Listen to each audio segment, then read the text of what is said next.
pemeriksaan psikologis yang sudah psikologi forensik khususnya yang sudah dilakukan oleh tim psikologi. Sejauh ini ya kami dari khususnya penyidik di Treskrimum Polda Jawa Barat masih terus melakukan upaya-upaya dengan melakukan pemeriksaan psikologi forensik terhadap saksi dan tentunya juga terhadap pihak keluarga tersangka PS ataupun pihak lain. Nah, tentu ini masih bergulir, masih perlu waktu, masih proses, dan pemeriksaan ini tentu tergantung dari kebutuhan proses penyidikan yang sedang ditangani oleh teman-teman penyidik di Treskrimum Polda Jawa Barat.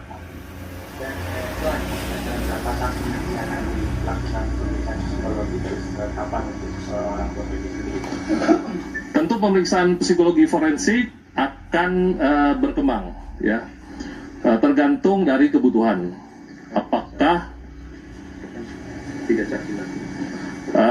ke depan juga nanti kurang lebih juga masih ada 3 saksi yang akan kita lakukan pemeriksaan psikologi forensik. Dan apabila pihak keluarga, khususnya orang tua Peggy tidak mau dilakukan pemeriksaan, itu bagaimana? Ya, baik. Jadi kalau terkait dengan pemeriksaan psikologi forensik, tentu ini kami sudah sampaikan tadi, ya, bahwa untuk membuat terang terkait dengan peristiwa pidana yang terjadi.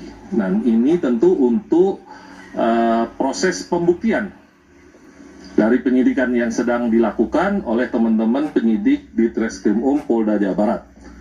Ya, tentu ya dalam prosesnya kami butuh waktu. Dan apabila ada pihak yang keberatan, tentu akan menjadi penilaian tersendiri dari tim psikologi. Dan tidak bisa kami yang menentukan apakah boleh atau tidak. Karena ini tergantung dari ahli psikologi yang sedang melakukan pemeriksaan secara psikologi forensik. Apakah ada infonya mau ada tes kebohongan bagi tersangka PS? Apa yang ingin didalami? Lalu bagaimana rekonstruksi sendiri? Kemarin kan sudah digelar rekonstruksi. Ya, jadi kalau terkait dengan tentang metode dari ahli psikologi, ya tentu ini menjadi bagian dari proses yang dilakukan oleh ahli psikologi. Terkait metode yang digunakan, apakah dengan menggunakan metode-metode yang digunakan juga oleh ahli psikologi forensik lainnya, itu menjadi kewenangan mutlak dari tim ahli psikologi. Kami tidak bisa menyampaikan di sini terkait dengan metode apa saja yang dilakukan, karena ini tentunya akan menjadi proses dan akan disampaikan dalam proses di persidangan. Tentu menjadi alat bukti yang diperlukan guna membuat terang peristiwa pidana yang terjadi. Tim psikologi sendiri internal atau dari eksternal?